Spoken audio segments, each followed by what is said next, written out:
ഭാഗം ടണൽ വൃത്തിയാക്കാൻ ഒരിക്കൽ പോലും കോർപ്പറേഷൻ അനുമതി ചോദിച്ചിട്ടില്ല, അങ്ങനെ കത്ത് നൽകിയിട്ടില്ല, ഒരു തടസ്സം നമ്മൾ ഉന്നയിച്ചിട്ടില്ല. അത് കോർപ്പറേഷൻ എപ്പോഴും ചെയ്യാവുന്ന കാര്യമാണ്. മാത്രമല്ല, ഈ ടണലിന് താഴെയുള്ള മാലിന്യം അത് മുഴുവൻ നഗരത്തിൽ നിന്ന് പുറത്ത് വരുന്നതാണ്. കോർപ്പറേഷൻ്റെ റെയിൽവേയുടെ വെള്ളം മാത്രമാണ് ഈ ടണൽ വീഴുന്നത്. സോളിഡ് വേസ്റ്റ് മാറ്റാൻ അവർക്ക് വേറെ സംവിധാനമുണ്ട്. അതുകൊണ്ട് ഇത് പൂർണ്ണ ഉത്തരവാദിത്വം കോർപ്പറേഷൻ മാത്രമാണ്. ഇത്തവണ കോർപ്പറേഷന് അസൗകര്യം പറഞ്ഞുകൊണ്ട് മാത്രം തങ്ങൾ നല്ല മനസ്സോടെ ചെയ്ത കാര്യമാണ്. അതർവൈസ് ഇത് കോർപ്പറേഷൻ മാത്രം ഉത്തരവാദിത്തമാണ് എന്നാണ് പറഞ്ഞിരിക്കുന്നത്. ഇപ്പോൾ ബഹുമാന്യനായ മന്ത്രി തന്നെ രാവിലെ സൂചിപ്പിച്ചൊരു വിഷയമാണിത്. ഇപ്പോൾ നമുക്ക് ഏതെങ്കിലും തരത്തിൽ ഏതെങ്കിലും ഒരു വകുപ്പിനെ അല്ലെങ്കിൽ ഏതെങ്കിലും ഒരു സംവിധാനത്തെ കുറ്റപ്പെടുത്തി ഈ വിഷയത്തെ ഇപ്പോൾ സംസാരിക്കണമെന്ന് നമ്മൾ ആരും കരുതിയിരുന്നില്ല. കാരണം എന്തെന്ന് വെച്ചാൽ നമ്മുടെ എല്ലാവരുടെ മുന്നിൽ ഞാൻ ആദ്യം പറഞ്ഞതുപോലെ ഈ 31 മണിക്കൂർ പിന്നിടുമ്പോഴും ഒരു ജീവന് വേണ്ടി ഇപ്പോഴും നമ്മളിൽ പലരും ഇപ്പോഴും ആഗ്രഹിക്കുന്നത് നമുക്ക് ജീവനോടുകൂടി ആ ജോയ് എന്ന് പറയുന്ന നമ്മുടെ സഹോദരനെ തിരിച്ചു കിട്ടാൻ ആവശ്യമായ ഇടപെടലുകൾ നടത്തണമെന്നാണ്. നഗരസഭയെ സംബന്ധിച്ചിടത്തോളം ഇവിടെ MLA ഉണ്ട്, മന്ത്രി നേരത്തെ സൂചിപ്പിച്ചു. എല്ലാ വിഷയവും ആവർത്തിച്ച് ഇത്തരം വിഷയങ്ങളെല്ലാം ചർച്ച വരുന്ന സമയത്ത് സംസ്ഥാന സർക്കാരും തിരുവനന്തപുരം നഗരസഭയും എടുത്തിട്ടുള്ള ഏറ്റവും പ്രധാനപ്പെട്ട തീരുമാനങ്ങളിൽ ഒന്ന് ഇതിന്റെ ബാക്കി കാര്യങ്ങളെല്ലാം പിന്നീട് ചർച്ച ചെയ്യുക എന്നുള്ളതായിരുന്നു.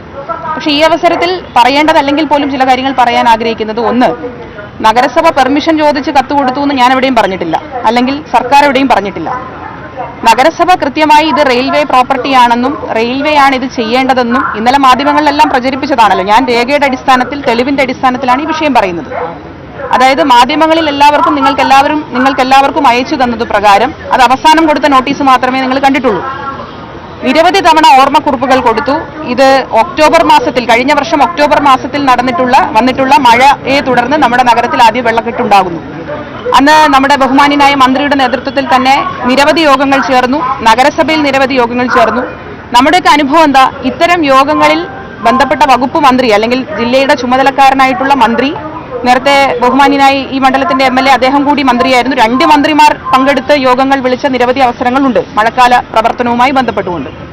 നമ്മൾ പൊതുവെ അത്തരം വിഷയങ്ങൾ വരുന്ന സമയത്ത് DRM-നാണ് അറിയിപ്പ് കൊടുക്കുക. പക്ഷെ അതിൽ യോഗത്തിൽ പങ്കെടുക്കുന്നതാരാ? DRM-ഓ ഈ പറയുന്ന ADRM-ഓ ആരും ഇന്നുവരെ ഈ സമീപകാലത്ത് ഈ വിഷയവുമായി ബന്ധപ്പെട്ട് ഒരു യോഗത്തിൽ പോലും പങ്കെടുത്തിട്ടില്ല. അവർക്ക് എങ്ങനെയാ ഇത് പറയാൻ കഴിയുക? യോഗത്തിലുള്ള തീരുമാനം പോലും അവരെങ്ങനെയാ അറിയാം? അതിനു പകരം ഏതെങ്കിലും തരത്തിൽ ഒരു തീരുമാനം എടുക്കാൻ പറ്റാത്ത തരത്തിലേക്ക് ഏതെങ്കിലും ഉദ്യോഗസ്ഥരെ വിടുക. അവർ സ്വാഭാവികമായും യോഗത്തിനകത്ത് വന്നിട്ട് പറയുന്നത് ഞങ്ങൾ മുകളിലേക്ക് ചോദിച്ചിട്ട് പറയാം.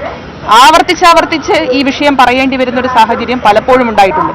അതിനെ തുടർന്നുകൊണ്ടാണ് സംസ്ഥാന സർക്കാർ എന്നുള്ള നിലയിൽ ആലോചിച്ച പ്രകാരം സംസ്ഥാനത്തെ മുഖ്യമന്ത്രി തന്നെ മഴക്കാല പ്രവർത്തനങ്ങളുമായി ബന്ധപ്പെട്ടുകൊണ്ട് എടുത്തിട്ടുള്ള യോഗങ്ങൾ, അതിന്റെ തീരുമാനങ്ങൾ നമുക്കറിയാം. അതിന്റെയൊക്കെ അടിസ്ഥാനത്തിൽ ഓരോ വകുപ്പുകളും ചെയ്യേണ്ട പ്രവർത്തികളെ സംബന്ധിച്ചിടത്തോളം സൂചിപ്പിക്കുന്ന സാഹചര്യം ഉണ്ടായത്. അങ്ങനെയാണ് തിരുവനന്തപുരം നഗരസഭ നഗരസഭയുടെ സെക്രട്ടറിയെ ചുമതലപ്പെടുത്തിക്കൊണ്ട് ഇന്നലെ കണ്ടതുപോലെ ഒരു നോട്ടീസ് 7 ദിവസത്തെ സമയം കൊടുത്തുകൊണ്ട് ഒരു നോട്ടീസ് റെയിൽവേക്ക് നൽകുകയും അതിന്റെ അടിസ്ഥാനത്തിൽ കൃത്യമായി നിരന്തരമായ ഫോളോ അപ്പിന്റെ അടിസ്ഥാനത്തിലാണ് ഒരു ടെൻഡർ നടപടിയിലേക്കെങ്കിലും റെയിൽവേക്ക് പോകാൻ വേണ്ടി സാധിച്ചത്. അതോടൊപ്പം തന്നെ ഡിസാസ്റ്റർ മാനേജ്മെന്റ് ആക്ടിന്റെ ഭാഗമായി ബഹുമാന്യനായ കളക്ടറും അതിൽ ഉത്തരവ് പുറപ്പെടുവിച്ചതിനെ തുടർന്നാണ് ഇത്തരത്തിലൊരു നടപടിയിലേക്ക് റെയിൽവേ വന്നത്. റെയിൽവേയോട് ഞങ്ങൾക്ക് ചോദിക്കാനുള്ള ഒരു കാര്യം ഇത്രയേ ഉള്ളൂ. റെയിൽവേ പറയുന്നത് റെയിൽവേയുടെ മാലിന്യങ്ങൾ അവർക്ക് സംസ്കരിക്കാനുള്ള സംവിധാനങ്ങൾ ഉണ്ട് എന്നവർ പറയുന്നു. അത് തെളിവ് സഹിതം കാണിക്കാൻ റെയിൽവേ തയ്യാറാണോ? 2 തരം മാലിന്യങ്ങളുണ്ടല്ലോ, ഒന്ന് സോളിഡ് വേസ്റ്റ് ആണ്.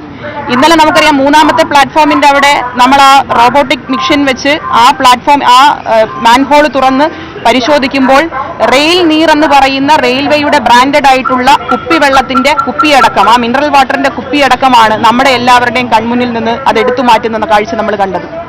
അത് പുറത്തുനിന്ന് ഈ റെയിൽവേ സ്റ്റേഷന് പുറത്തുനിന്ന് അല്ലെങ്കിൽ ഈ ട്രെയിനിന് പുറത്തുനിന്ന് മറ്റേതെങ്കിലും സ്ഥലത്ത് നഗരസഭയുടെ പരിധിയിൽ പോയി വാങ്ങി ഇവിടെ കൊണ്ട് കളയാൻ എന്തായാലും നമുക്ക് പറ്റില്ലല്ലോ. അല്ലെങ്കിൽ ആമേഴഞ്ചൻ തോട് ഒഴുകി വരുന്ന ഏതെങ്കിലും പ്രദേശത്ത് റെയിൽ നീർ എന്ന് പറയുന്ന പാനീയം വാങ്ങി അവിടെ നിന്ന് കുടിച്ചതിന് ശേഷം ആമേഴഞ്ചൻ തോടിലേക്ക് വലിച്ചെറിയാൻ കഴിയില്ലല്ലോ.